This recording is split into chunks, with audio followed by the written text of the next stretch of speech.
നമസ്കാരം, ഞാൻ അനുപ് നിങ്ങളോട് പറയുന്നത് അശ്വതി നക്ഷത്രത്തെക്കുറിച്ചാണ്. അശ്വതി നക്ഷത്രം എന്ന് പറയുന്നത് അശ്വതി നക്ഷത്രത്തിൻ്റെ ദേവത അശ്വിനി ദേവതകളാണ്. പുരുഷ നക്ഷത്രമാണ്, ദേവഗണമാണ്.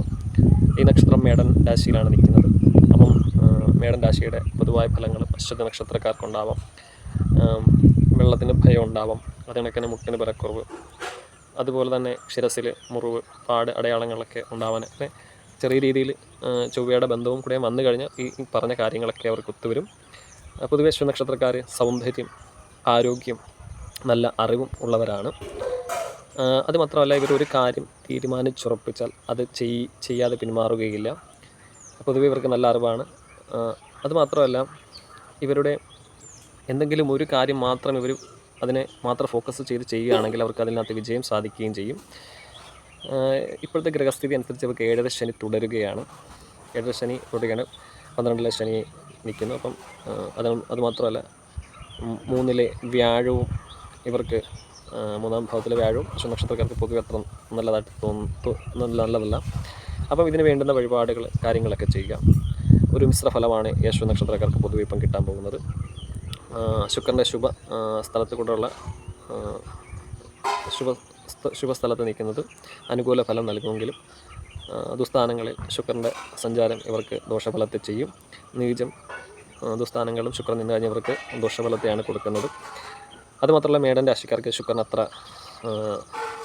നല്ല അനുഭവങ്ങളൊന്നും കൊടുക്കാറില്ല. പൊതുവെ ബാലാരിഷ്ടം, ജനനകാലത്ത് കുറച്ച് ബാലാരിഷ്ടത പോലുള്ള കാര്യങ്ങൾ, ജനനത്തിൽ കുറച്ച് ബാല്യത്തിൽ കുറച്ച് ബുദ്ധിമുട്ടുകളൊക്കെ നേരിടേണ്ടി വരും. അപ്പം വേണ്ടുന്ന വഴിപാടുകൾ കാര്യങ്ങളൊക്കെ ചെയ്യുക. ദശയനുസരിച്ച് കാര്യങ്ങൾ, ഏത് ദശയാണെന്ന് നിങ്ങൾ മനസ്സിലാക്കുക. ആ ദശയുടെ അനുസരിച്ച് അപഹാരത്തിൽ എന്താണ് എന്ന് മനസ്സിലാക്കി അതിന് വേണ്ടുന്ന വഴിപാടുകൾ കാര്യങ്ങൾ ഒരു ജ്യോത്സ്യനെ കണ്ട് നിങ്ങൾ തീരുമാനിക്കുന്നത് നല്ലതാണ്. ഇപ്പോഴത്തെ ഗ്രഹസ്ഥിതി അനുസരിച്ച് വ്യാഴം ഈ വർഷം 6ാം മാസം ജൂൺ 1-ാം തീയതി വരെ 3ാമത്തെ രാശി നിൽക്കുന്നുണ്ട്. അപ്പം അത് പൊതുവെയല്ല, അപ്പം അത്ര നല്ലതായിട്ട് കാണുന്നില്ല. അപ്പം 4ലോട്ട് വ്യാഴൻ്റെ മാറ്റമുണ്ട്. അതിൽ നിങ്ങൾക്ക് കുറേ മാറ്റങ്ങൾ നക്ഷത്രക്കാർക്കുണ്ടാവും. മേടൻ രാശിക്കാർക്കും അത് ബന്ധപ്പെടും. അപ്പം വാഹന സംബന്ധമായിട്ടും കുടുംബ സംബന്ധമായിട്ടും വിവാഹവും വീട് വെക്കാനും അതുകൊണ്ട് തന്നെ എല്ലാ കാര്യത്തിനും വ്യാഴം 4ലോട്ട് മാറുമ്പോൾ നക്ഷത്രക്കാർക്ക് വലിയ പ്രമോഷൻ, അതിനൊക്കെ തന്നെ ജോലി സംബന്ധമായിട്ടുള്ള കാര്യങ്ങൾ ഇതൊക്കെ കിട്ടാനൊക്കെയുള്ള വഴിയുണ്ട്. അതുകൊണ്ട് തന്നെ അധ്യാപക മേഖലയിലും ആരോഗ്യ മേഖലയിലും ഒക്കെ ജോലി ചെയ്യുന്നവർക്ക് കുറച്ചും കൂടെയും കാര്യങ്ങൾ നല്ലോണം ചെയ്യാനുള്ള അവരുടെ കഴിവ് കുറച്ചും കൂടെ മെച്ചപ്പെടുത്താനുള്ളൊരു സമയം കൂടെ നല്ല വ്യാഴൻ്റെ മാറ്റം കൊണ്ട് ഉണ്ടാവാം. അപ്പം പൊതുവെ നക്ഷത്രക്കാർക്ക് ഒരു മിശ്ര ഫലമാണ് കൊടുക്കുന്നത്. ഒരു നക്ഷത്രവും മോശമല്ല.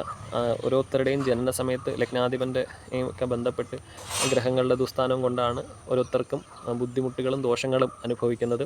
ഓരോ ഭാവത്തിനും വ്യത്യസ്തമായ കാരകനുണ്ട്. ഓരോ ഭാവത്തിനെ അടിസ്ഥാനപ്പെടുത്തിയാണ് നവാംശകവും ലഗ്നാധിപൻ്റെ ഒക്കെ അടിസ്ഥാനപ്പെടുത്തിയാണ് ജാതകത്തിൽ ദോഷങ്ങൾ കൂടുതലായിട്ട് ചിന്തിക്കുന്നത്. ഒരു നക്ഷത്രത്തെ മാത്രം നമ്മൾ ഉദ്ദേശിച്ച് ദോഷങ്ങൾ പൂർണ്ണമായിട്ട് നമുക്ക് പറയാൻ കഴിയില്ല. അപ്പം വ്യാഴൻ്റെ ദോഷസ്ഥിതി ചെറിയ രീതിയിൽ ദോഷങ്ങളുണ്ട്. അപ്പം ലഗ്നാധിപന് ബലമുണ്ടെങ്കിൽ ദോഷമൊന്നും ബാധിക്കില്ല. അപ്പം ശനിയുടെയും വ്യാഴത്തിൻ്റെയൊക്കെ പ്രീതിക്കായിട്ട് ശനിയാഴ്ച ദിവസം ശാസ്താവിൻ്റെ ക്ഷേത്രത്തിൽ പോവുക, നിങ്ങളുടെ കഴിവിനനുസരിച്ച് വഴിപാടുകൾ ചെയ്യുക. അതിനൊക്കെ തന്നെ വ്യാഴാഴ്ച വ്രതം എടുക്കുക. മഹാവിഷ്ണുവിൻ്റെ ക്ഷേത്രത്തിൽ യഥാവിധി വഴിപാട്, പാൽപ്പായസം പോലെയുള്ള വഴിപാടുകൾ, തുളസിമാല സമർപ്പണങ്ങളൊക്കെ ചെയ്യുക. അതിനൊക്കെ തന്നെ ഈ നക്ഷത്രത്തിൽ ജനിക്കുന്ന കുഞ്ഞുങ്ങൾക്ക്, ഈ നക്ഷത്രത്തിൽ ഇപ്പം ജനിക്കുന്ന കുഞ്ഞുങ്ങൾക്ക് 7 വർഷത്തോളം കേതു ദശയാണ്. അപ്പോൾ അവർക്ക് ചില അരിഷ്ടതകളും 12ലെ വ്യാഴവും ഒക്കെ കൊണ്ടുണ്ടാവും. അപ്പോൾ അതുകൊണ്ട് അവർക്ക് തുടർച്ചയായിട്ട് ഗണപതി ഹോമം പോലുള്ള വഴിപാടുകൾ, ഗണപതി ഹോമം ഒക്കെ മുടങ്ങാതെ ചെയ്യുക. മാസത്തിൽ ഗണപതി ഹോമം ചെയ്യുന്നതൊക്കെ നല്ലതായിരിക്കും. അതിനൊക്കെ തന്നെ വേണ്ടുന്ന 5ലെ ആത്മസ്ഥാനനായ സൂര്യൻ്റെ പ്രീതിക്കായിട്ട് ശിവക്ഷേത്ര ദർശനമൊക്കെ നടത്തുന്നത് വളരെ നല്ലതാണ്. അപ്പം പൊതുവെ സമ്മിശ്ര ഫലമാണ് കൊടുക്കുന്നത്. പിന്നെ കഴിയുന്നതും ക്ഷേത്രത്തിൽ പോയി ദർശനം നടത്തി പ്രാർത്ഥിക്കുക. നല്ല മാറ്റങ്ങൾ നിങ്ങളുടെ ജീവിതത്തിലുണ്ടാവും. ഒരു നക്ഷത്രവും മോശമായൊരു നക്ഷത്രമല്ല. ജനന ജനിക്കുന്ന സമയം കൊണ്ടാണ് ഓരോ നക്ഷത്രത്തിനും ഓരോ ജാതകനും ബുദ്ധിമുട്ടുകൾ അനുഭവപ്പെടുന്നത്. അപ്പം ഇതിൽ നിന്നും പകുതിയെങ്കിലും രക്ഷപ്പെടാൻ ക്ഷേത്ര ദർശനമാണ് നമുക്ക് പോംവഴിയായിട്ടുള്ളത്. അപ്പോൾ അത് എല്ലാവരും ചെയ്യുക. എന്തെങ്കിലും സംശയം ഉണ്ടെങ്കിൽ ചോദിക്കുക. ചാനൽ എല്ലാവരും ഒന്ന് സബ്സ്ക്രൈബ് ചെയ്യണം, ലൈക്ക് ചെയ്യുക.